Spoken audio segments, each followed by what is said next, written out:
रखिया सलामत जोड़ी जैसे सूर्य चांद हो।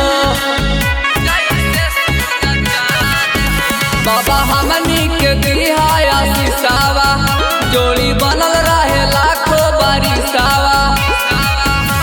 हमनियों के खोल दाना की सामत के तालावा ए बाबा तजलवा ढारे लेके आइबो अब की मलावा ए बाबा तजलवा ढारे लेके आइबो अब की मलावा ए बाबा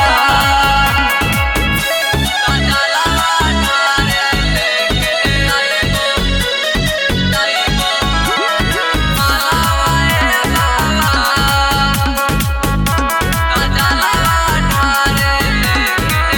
भगती के सकती बाबा आपन देखाइबो।